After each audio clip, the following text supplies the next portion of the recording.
This is StarTalk. I'm your host, Neil deGrasse Tyson, your personal astrophysicist.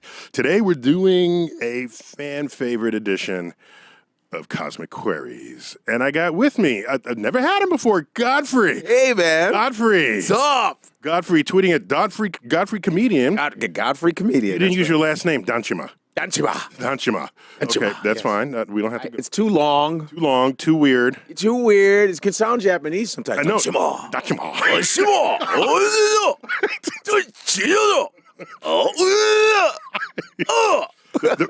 The bathroom's 2 doors down on the left.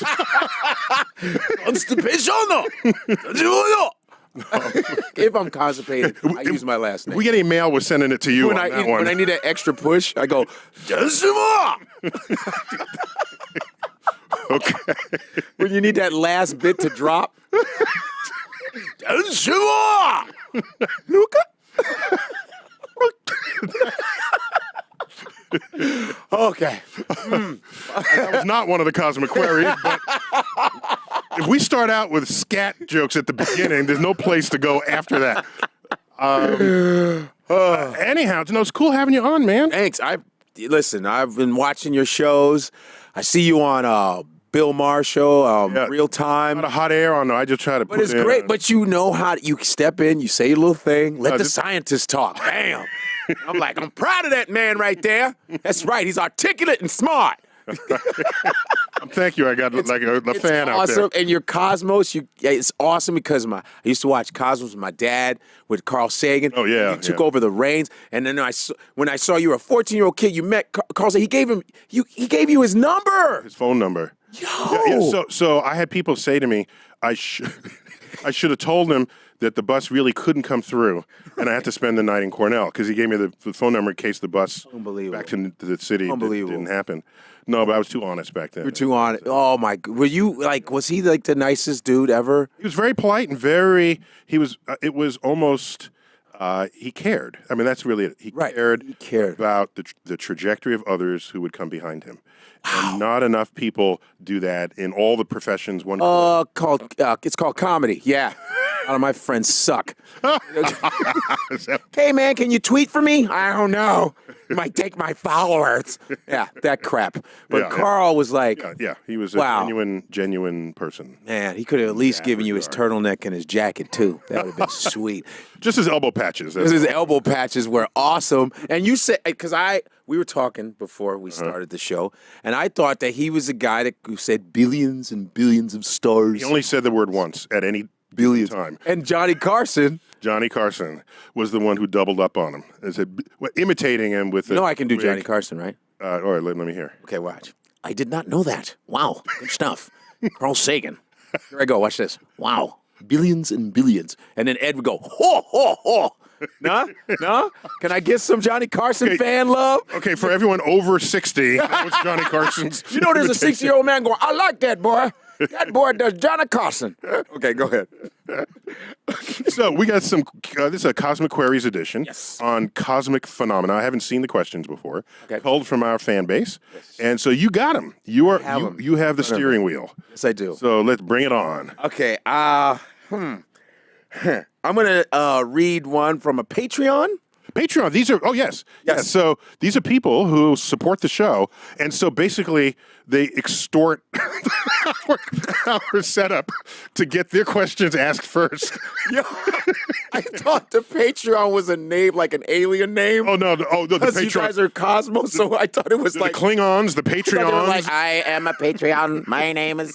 This guy's name, it's a little annoying. Okay, well. Kyle, why'd you have to spell your name like C-Y-L-E? So it looks like Sile. But it's Kyle. Trying to be an individual. Trying to be special. Like when Christina, it's with a C and a K. It's okay. Here we go. Okay, here's a Patreon. Kyle Yoakum. He's from Tennessee. All right. So I think I'm going to use an accent for this one. Okay. That's Texas more than Tennessee. Well, okay, what's this now? What's this? That's this. Exactly. So as long as you don't know where it is, I don't like how you specify my thing. Oh, I spent some time in this out. I got some. I got some southern. I can cut that. I can. Okay. So what's this? This a good one? That's Tennessee. Backwoods, Georgia. Georgia. Okay. How about this? All right. Here we go. How's that one?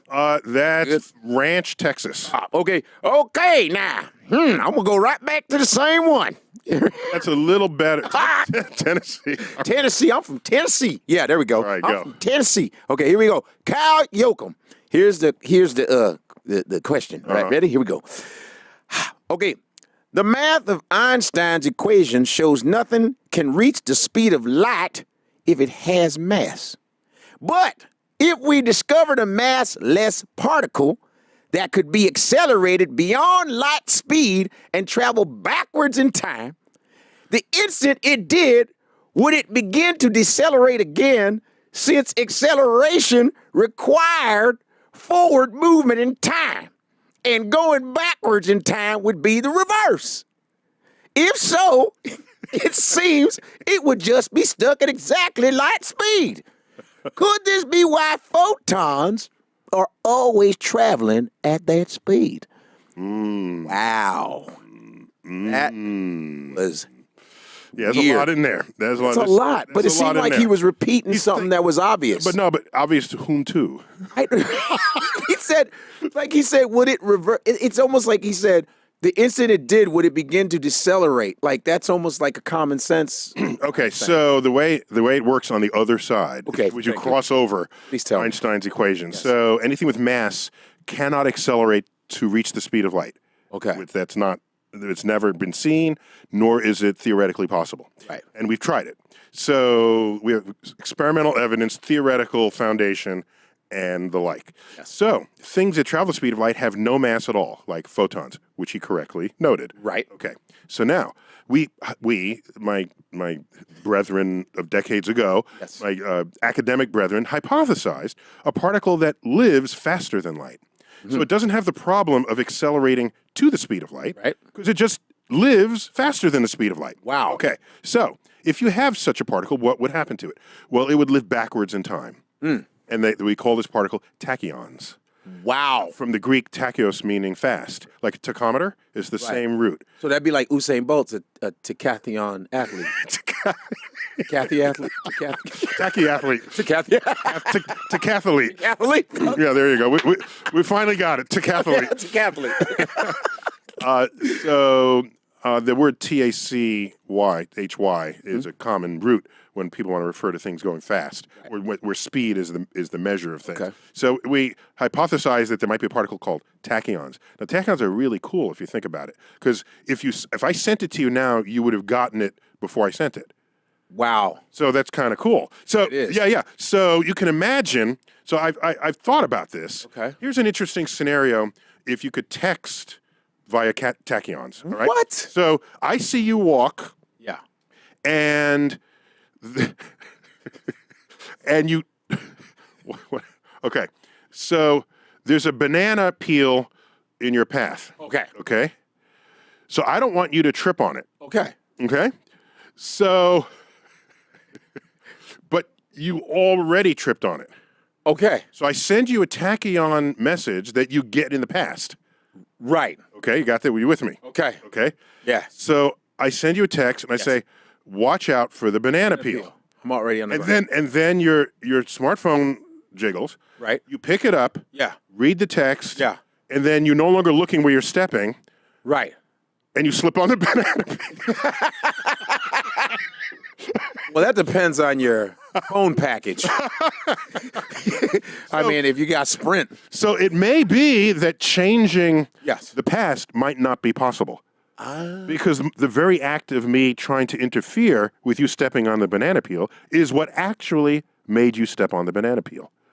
You were not paying attention to the banana peel because you were reading the text right. that I sent you to not step on the banana peel. So are you saying that, is it true that everything happens at the same time?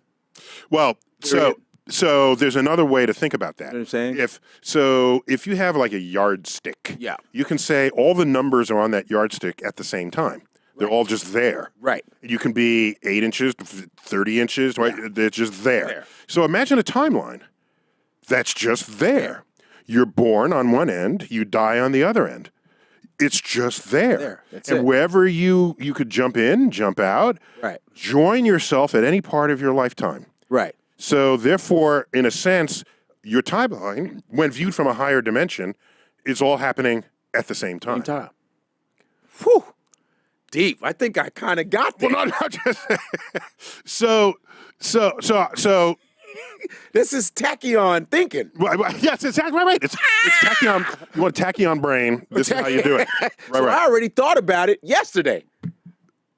Except I already thought about it. Except the timeline has to be thought of in the higher dimension that allows you to see the entire timeline all at once. That's the only point. In our current dimensionality, Yes. we are prisoners of the present, Yes. forever transitioning between our inaccessible past and our inaccessible future.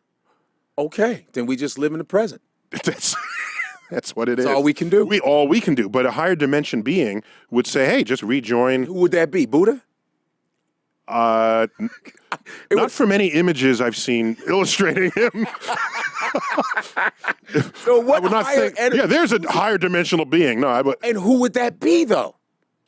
This is what I want to know. You want to know if We're it's talking human. from a human perspective. Now, who's this higher being? It'd have to be maybe the Dalai Lama if he meditates to a certain point. Okay, so if you meditate, but what I wonder is if meditation is happening interior to your brain and not objectively verifiable by others outside of your brain. So if your mind experiences it, Yes. and then you go back in time in your mind, sure. But we're talking about a physical reality, not a neurological reality. And meditation is all about your neurological reality. Okay, but don't you need, isn't mind and body the same thing or no? No, because we can pith your brain and your body. The things we can do to your mind and your body's just still there. That's true. Hey! I can take out this part of your brain and you can't speak. This other part of your brain, you can't recognize faces. True. This other part of your brain, you lose your appetite. We know enough about the brain to know what the causes and effects are. Let me tell you something. Here's the reason why we don't know a lot about the brain. You want me to tell you why? Okay, you got this. You got this. I got this. You got this. What is it? I got this. What is it? The reason why we don't know, we still have mysteries about the brain is because we're using the brain to try to think about it. So why would the brain give you that secret? Come on. The brain's like, I'm not going to give you all my stuff. So you're asking a very deep question. Yeah. Can the mind Yes. understand itself? We don't know. And guess what? What you just thought about, the mind gave you. So as I think about it, we are assemblies of atoms and molecules Okay. in this universe Right. that the universe itself created. Right. And we're on a mission to decode and understand the very operations of the universe itself. Okay. So, as has been said before, we, in a way, are a pathway for the universe to figure itself out. Wow. That's heavy. So, the fact that we can even approximate some of what is real in the universe gives me hope that our mind can figure out our mind. I think there would have to be something outside the mind to figure out the mind. Probably to do it best, for sure. You have to. Right now, we're kind of grogging along. It's like an unborn child deducing the nature of its mother. You can't do it because you're inside. Exactly. No idea what your mama looks like. Unless you have one of these mirrors that you can stick out. Wow. That would be scary. If you saw one of those. You have like an alien vagina? Jesus. I'm sorry. Vagina is a proper word. It's scientifically proper. That's a proper If word. a hand came out to look at it, oh, goodness. Wait, so here you go. So on the other side of the speed of light, Yes. all the properties of tachyons include, last I had checked up on them, that it would take an infinite amount of energy to slow them down to the speed of light. Wow. And they're capable of infinite speeds. So so if you want to take Einstein's equations and flip them to the other side, knowing you can't pass through the speed of light, these are the properties of what's going on. That's heavy, man. Yeah. That's fast. Yeah. What is it, 186,000 miles per second? 282 miles per second. Wow. Was that pretty good? That's very good. Godfrey. I know I'm not you. Godfrey I gets got a love number right. 3 significant figures in the speed of light. So are we moving Let's go. Let's go. Let's go. Yoakum. Take that him. was a good one, Yoakum. Take him. That just took most of this segment. Okay. I know. Jeez. Okay. All right. Okay. Okay.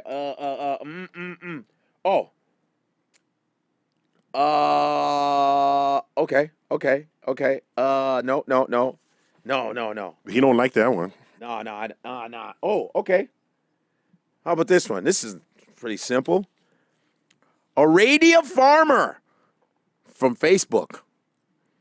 How much space is there inside a black hole? Ooh. Yeah. Well, okay, so you can measure the volume of the event horizon of the black hole. Okay. One of the most poetic terms ever. It's amazing. Given what it does to you as you go this one way, you don't come back. Yeah. This is the zone within which there is no return. Yes. The event horizon. The event horizon. No, you say we got to be soft. Okay. The event horizon. The event horizon. And now, after hours, the event horizon. One man in a world. In a world. The event horizon. Starring Samuel Jackson. Yo, where's that black hole, man? Of course it needs Samuel Jackson. I don't know. There is no complete movie. I can't see a damn thing. Say what again? Wouldn't that be it? There is no complete movie without Samuel Jackson. There's no complete. He's in everything. Event Horizon. Wait, what was the movie with Mark Wahlberg? There was Horizon. It was a Horizon movie.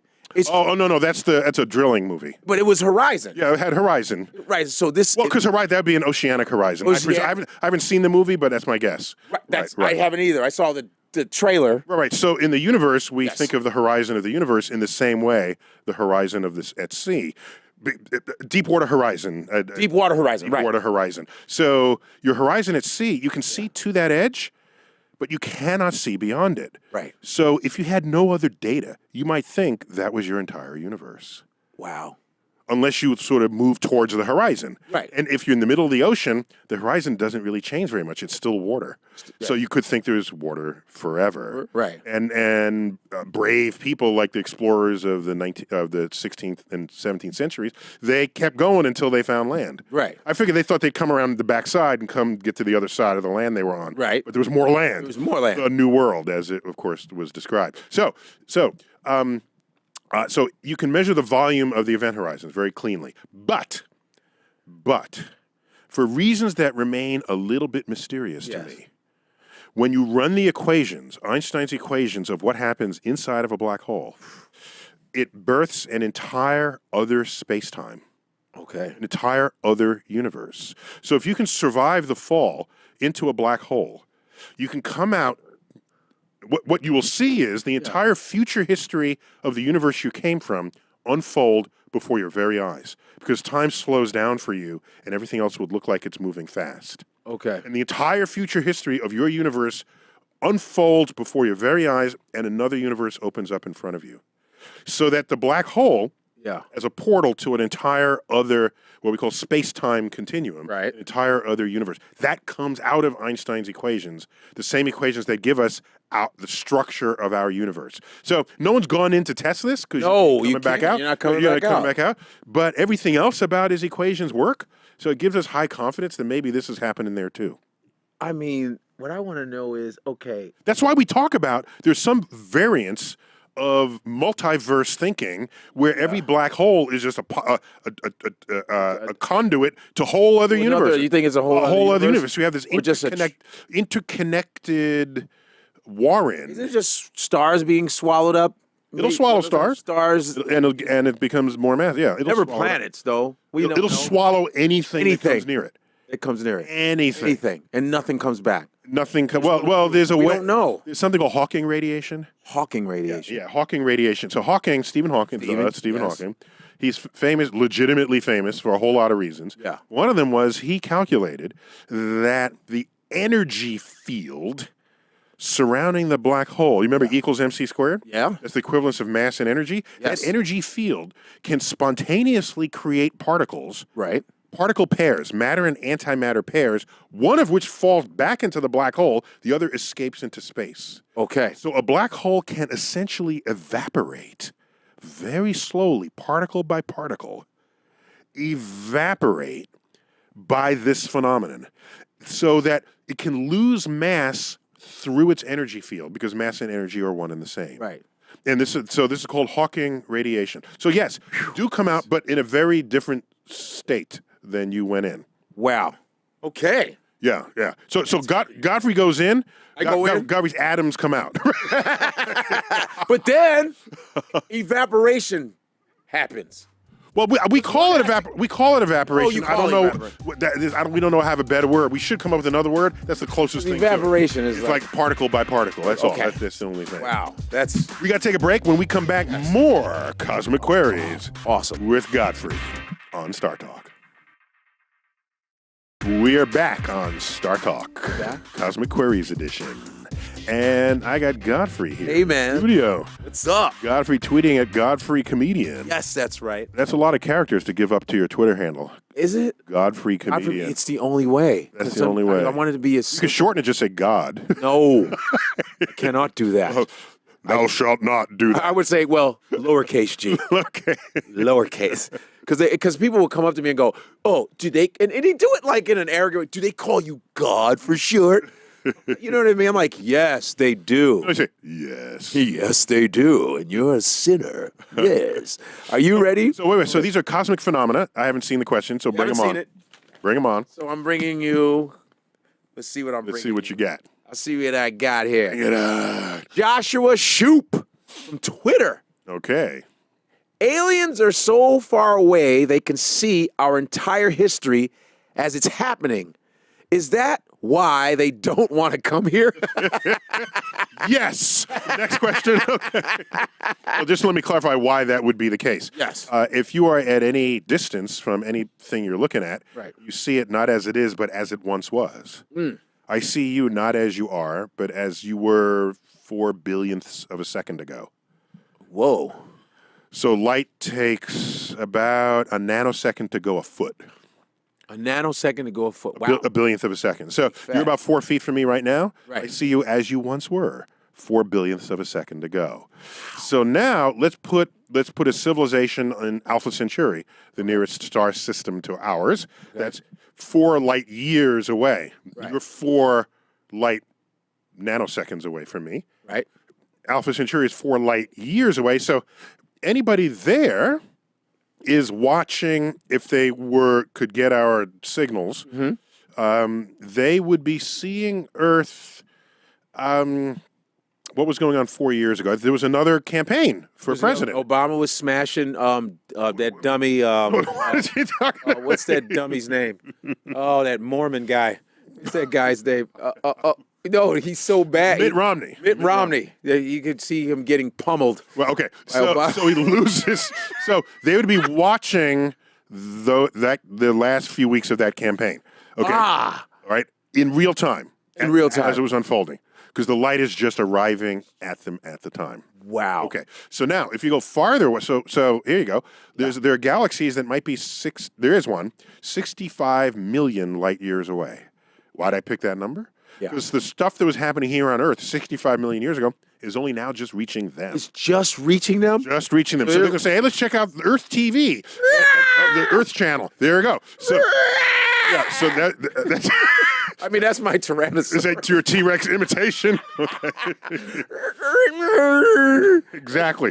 So I'm sure that's what they sounded like. And so they would see the extinction of the dinosaurs because that's when the asteroid struck. The meteor? The meteor struck. The size of Mount Everest. So that's what they would be seeing. They would watch that in real time. So there's a lot of interesting history on Earth that shouldn't preclude alien visitation. At least maybe they visited the dinosaurs. And then you could ask, why didn't they help them out? Right. And, if they were really checking. So I was thinking they wouldn't come because of Trump. No, nothing? But Trump is a very recent phenomenon that has not had enough time to reach any planets beyond our own solar system. Can you imagine? So there's no understanding of recent current events to any aliens anywhere in the galaxy. I don't want to trump you, but I go, wrong. That's what he did the whole time. Wrong.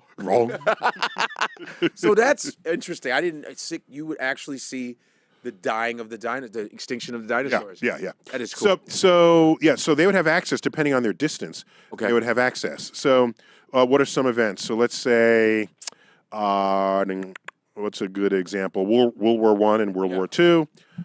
Pretty tragic times in the history of the Earth, 70, 80, 100 years ago. And they might say these people are messed up, Right. right? And say when we will not come anywhere near. This is the in summary. Yeah. Aliens have never visited because, according to them, there's no sign of intelligent life on Earth. Wow. There it is. There it is. Yeah, That's you got it. Okay, I think you nailed that. All right. I think I got It's one. called kneeling it, by the way. What do you say? It's called kneeling it. I kneeled it. You kneeled it. Oh. I just got. Did you just slow? I thought comedians slow? were faster than Oh that. no, because I'm looking at you from some light years away. So Oh. hit me.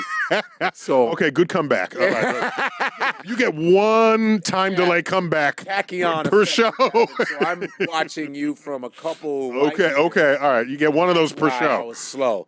So maybe people are slow because of light years. They're not really here yet. So there's no such thing as being mentally slow. It's just their perspective is kind of. Okay, you just stop there. Okay. Yeah. All right. I have another question. Cosmic phenomena. Bring it on. This is by William Morris. Facebook. Okay. What's a hen weigh? About 2 to 3 pounds. Next. Actual You can't. What do you think? I was born yesterday? What's a anyway? Just wanted to see that. What's a hen weigh? So there's no science behind that, huh? That's it. Next. That's it. What's a hen weigh? We should call the first warp drive a henway. So that wherever they land, they say, we got to fix the henway. We gotta fix the What's a henway? Oh, about 2 to 3 pounds. You could run that joke that's clear nice. across the galaxy. That was awesome. What a jackass. Well, this is I'm old enough to remember F Troop. That's Larry Storch. Larry Storch and what was it? It was like the cavalry, Right. and the Indians, right? In the Wild West, and the name of the tribe were the Hakawi Indians. Was it the Hakawi? The Hakawi, and I think in the first episode. You remember the first episode of F Troop. Damn. So I think. I think I'm remembering this correctly. In the first episode, the cavalry meets this tribe, and they say, "Who are you guys?" And the Indians say, "Where the heck are we?" That's hilarious. The Indians say that. They say, "No, they didn't know where they are because they got lost." The Indians They did. got lost. They say, "Where the heck are we?"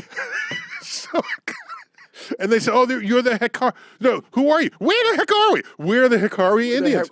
Yeah, what? I think that's how that happened in the very first episode. Hekari Indians. Yes. I just caught that again. I'm telling man, you, I'm light years away. The Hekari Took you a Indians. full 12 seconds I was like, the Hekari, because the way you said it. because that's how they said it all the rest of the episodes. But it's F Troop. It was a sitcom. Okay. It's a sitcom, man. So that's good. What's a All right. henway? You knocked that out. Yeah, so I'm going to call. If I invent a warp drive, it's the Henway warp drive. Henway Road. I like okay. that. Is that right. how they sound? Wait, how do hens? Yeah, Hens? hens are the. No? I don't. That sounds better. Okay. Yeah. Okay, here we go.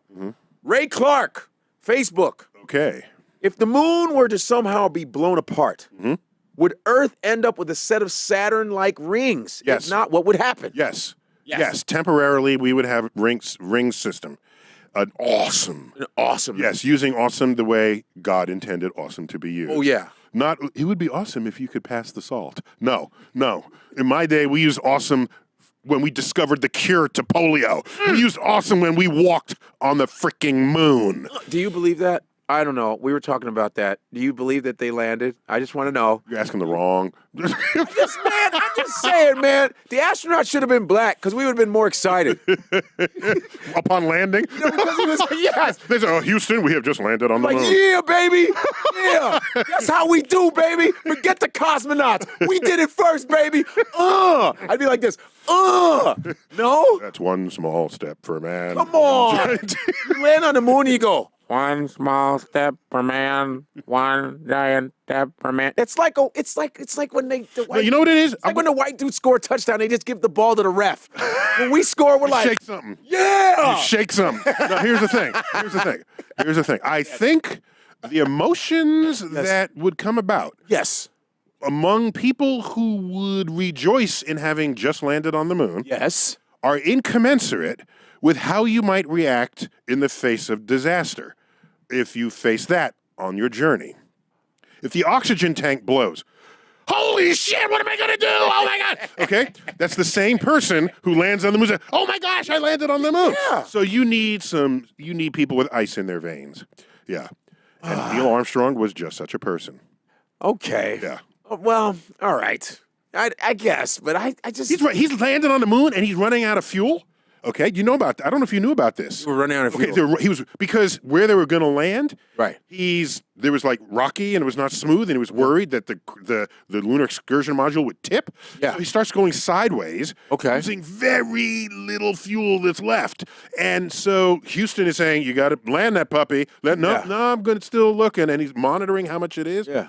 You know what his heartbeat was when it was like 85 or something. I mean, it was some low heartbeat that any of us get just when we're irritated that we're waiting in line or something. Yeah. So, no, these were a very special set of the right stuff. Okay. It was truly the right stuff. How long did it take to get there? 3 days. It was 3 days. Yeah, 3 days. In the ship. Yeah, well, how else? Drinking Tang. I'm just saying, drinking Tang and sitting there. 3 days. Yeah, 3 days. 3 days. Okay. All right. I'm just glad saying. you explained it to me because I was doubting it. Yeah. No. You asked me if I birthday's July believe it. I don't. One doesn't need to believe when confronted with evidence. Okay. That's all. Ooh, that's deep. Yeah. Wow. I should tweet that, shouldn't I? Yeah, you should tweet it. You should tweet it. Yes. July 21st, my birthday. So it would always show the anniversary of the landing. They would show, landing on the moon the day before that. Well, no, July 21st, July 20th was the date on the newspapers that reported it. Right. Yes. But that's my birthday. July 20th is the big deal. Yeah, it's the big deal. Okay. So the big deal, Neil. You're Neil. Hey, a lot of Neils. We're both Neils. We are both Neils. Okay. So, boom. Did I even answer that question? What was it? What was the question? It was that would the Earth end up with rings? Oh yeah, we would end up rings, but the particles are not stable. Why? Because they'd be hitting one another and they'd be falling, and they have energy from the explosion. Some would escape, others would come back to Earth. So we wouldn't have like our own little rings, like Saturn. Saturn's ring system is in fact not stable. It's not stable. No. It's a temporary feature. In fact, there's good evidence to suggest that the dinosaurs, if they had telescopes, had they looked at Saturn, would see no rings at all. Why is that? Because the ring system, different calculations give different numbers, but millions of years is a common number that I've seen for the life expectancy of the ring system of Saturn, which meant they would have been long. They would not have formed yet at the time of the dinosaurs. So things collide, stuff happens. Of course. Stuff happens. Just because it didn't happen in your lifetime doesn't mean it's not happening in the universe. So Earth would have a beautiful ring. It would be beautiful. You think it'd be better than Saturn's? Saturn used to be my favorite. Still planet. is. It's my favorite planet. Ooh, Saturn's easy tough to be competition. Yeah. No, because Saturn is big. Saturn's big. Give me some big rings. Yeah. Big rings. Okay. Yeah. Is that you good? You good on that? Yeah, we're good. Hey, good. I got another one. All right. Okay, here we go. By the way, yes. Tides would be greatly reduced at that point. That's true. Right. Because there would, a whole lot of other things would change about Earth. Women wouldn't be so moody. Right? It's the period, right? We're sending you all the mail. Okay. Doesn't it affect? Yeah, wouldn't it affect the menstrual cycle every 28 days? No, because the phase of the moon is not 28 days. Oh, what is it? Yeah. Waxing and waning. What is it? Yeah, waxing and waning is 29 and a half days. Oh, okay. So it does not match the average menstrual cycle of women. So therefore, you cannot credit or blame the moon for any periodicities in the human female. Boyfriend? Consider also that there are plenty of other mammals whose menstrual cycles are very different from a month. They're mammals too. What other mammals? I'm not an expert on this. You said dolphins, right? Is it I'm dolphins? just saying that mice. Just look at your mammal list. Mice, okay. I'll just look at any New York apartment for the mice. Nothing magical about a month. Nothing magical about a month. Okay. Relative to menstrual cycles. That's all I'm saying. Okay. I thought that it's not an. I thought I was on to something. If it's not an exact match, that means they go out of phase yearly. So this is not a thing. Okay. Wow. All right. I like that. Well, And we can send him all the mail, right, that we get on this. Would it affect all our moods, though? Because they'd say the moon, when it's full moon, it's affecting our moods. If you live in a city, I don't know how you can justify that, given the fact that at night, street lamps are brighter than the full moon.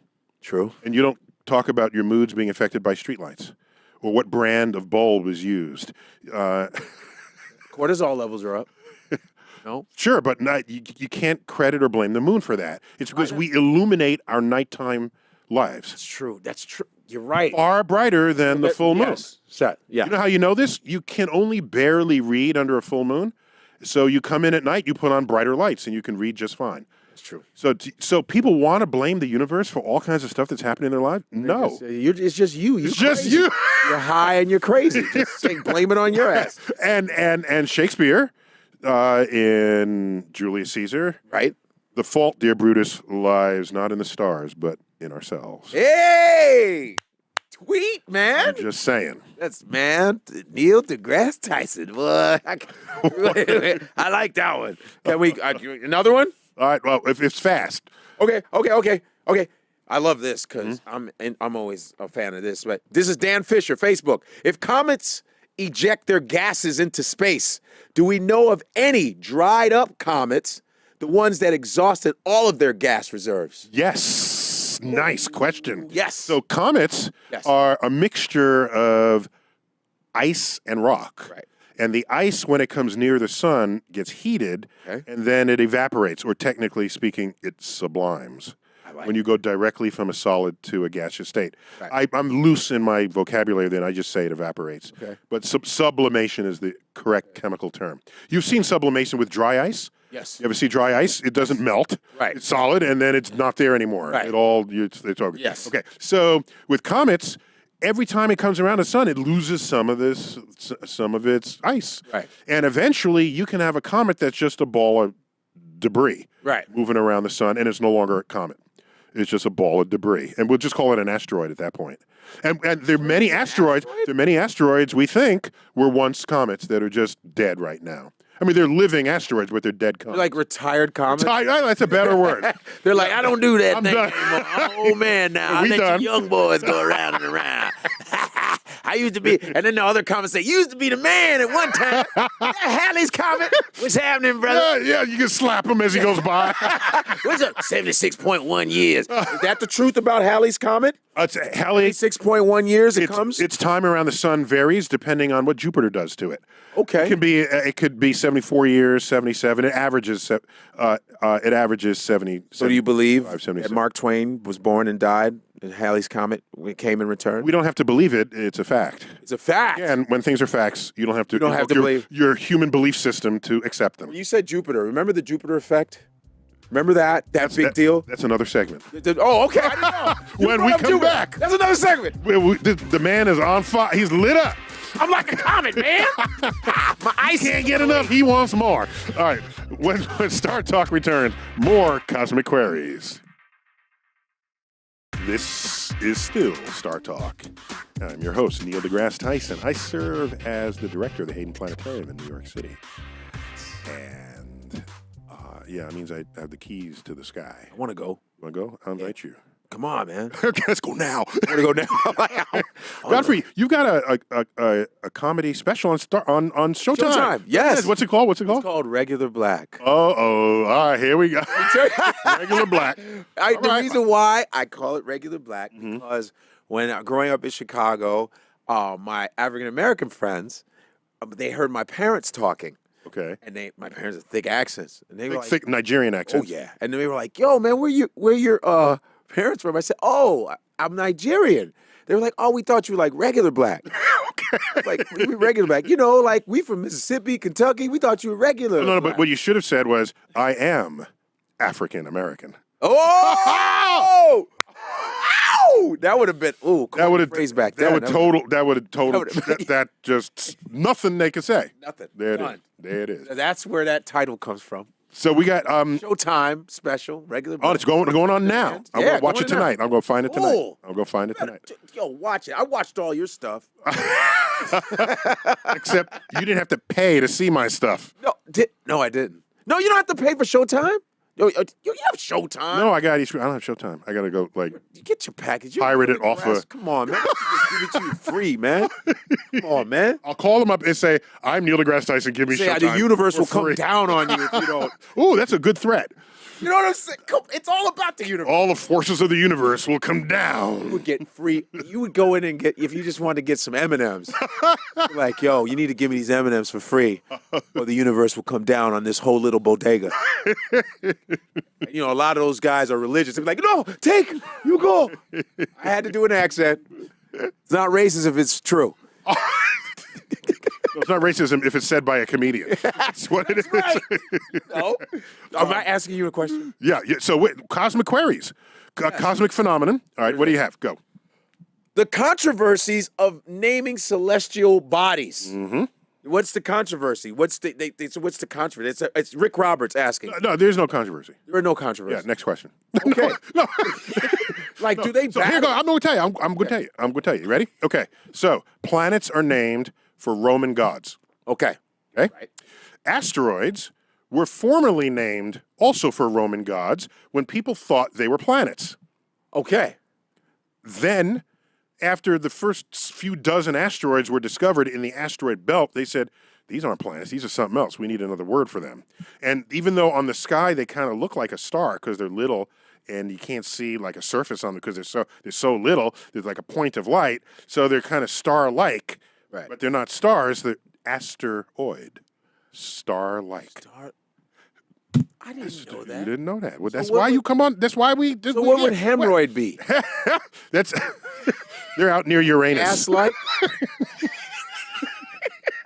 Find the hemorrhoids near Uranus. You got that? Okay. I like that. What? I'm just. Neil deGrasse is quick, baby. He's a tachyon. He's a tachyon comedian. You said near Uranus. That was perfect. I'm just trying to. I know my I said universe. hemorrhoid, that's ass-like. Near your anus. You just did a whole booty joke. Scientifically. Oh, that justifies the booty joke. 'Cause we got science in there. Science vocabulary. All right. Okay, that was... All right. Okay, so asteroids. So then when too many of those got discovered, then we just gave up. Okay. And they're named after any person, place, or thing. Okay. So initially they were named after feminized things and objects. So there's an asteroid Mozartia. Mozartia? Yeah, that's to feminize it because the asteroids are only named after feminine.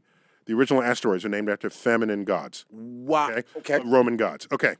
So now, then they just gave up because there's too many asteroids. So because there's hundreds of thousands of asteroids, and so I even have there's an asteroid named after me called Tyson. No. Yeah. Not Mike Tyson? I said it's named after me, so why would it be named after Mike Tyson? Okay. I made an asteroid. Oh, you're saying there's an asteroid named Tyson, and I'm claiming that it's named after me. Wondering if it's named after Tyson Chickens or Tyson Beckford. That would be a handsome That's asteroid. a handsome. That'd be chocolate black, handsome Black ass. acid. Woo! It's sexual chocolate. Sexual chocolate asteroid. Am I doing it like it is? I'm sorry. Sexual chocolate. So all right. So that's there's asteroids named after person, places, things, and pets. Okay. There's even one named after Santa. All right. So asteroids have the most diversity in what they have been named. Because there's so many of them. There's so many of them. Thank you. Just run out of all the gods there ever was. All right. So moons of planets, Like Jupiter. any moon of any planet, is named after the Greek gods that played a role in the life of the Greek counterpart to the Roman god after whom the planet is named. Okay. So Jupiter has, one of its moons is Ganymede. Ganymede was the manservant of Zeus. Okay. And Zeus is the counterpart to Jupiter. Wow. So these two nomenclatures are homage to the Roman and Greek traditions that have influenced Western science. What about The growth of Western science? Io was a character in Jupiter's life. I don't remember all they were, but they're there. You look them up, they're there. Okay, that's right. Now, there's more to this answer than I think either you knew, right? Okay. Yeah. Okay, so you got that. So it turns out William Herschel, Okay. was the first person to discover a planet. The first person. This is the planet beyond Saturn. For most of human civilization, there was only Mercury, Venus, Earth, Mars, Jupiter, and Saturn, 6 planets. In fact, most of the time there were only 5 because we didn't know Earth was one of them. Ah. It was just Mercury, Venus, Mars, Jupiter, and Saturn. Okay. Okay? So Mercury, Venus, Mars, Jupiter, Saturn, 5, plus the sun and the moon were counted as planets. Planets from the Greek meaning wanderer, which means you move, if you wait long enough, against the background stars. And there were 7 wanderers that were known to the ancients. And this is where we get the names for the 7 days of the week. So what day is named after the sun? Sunday. After the moon? Monday. Monday. And in our culture, it's a mixture of Roman and Norse mythologies, but each of those gods corresponds with the controlling god over those 7 entities. Okay. So then Copernicus comes around, discovers that we're one of these planets because we go around the sun like everybody else, and we're not in the center with everything going around us. So that complicated things, just so you know. All right. He had the coolest name, though. Out of all of them. Nicholas Copernicus. Nicholas Copernicus. That's the tightest name. Not Galileo Galilei? Galileo Galilei looks lazy. That looks lazy. Okay, because it's the same thing. Copernicus. Nicholas. Yo, Copernicus. Yo, that's hot. That's a rhyme waiting to happen. Like a rapper's rap name. happen. That's a rap. Everything surrounds me, baby. Copernicus, baby. What's up, Cap? I'm. Okay. Keep working on that and come back. We'll hear how that.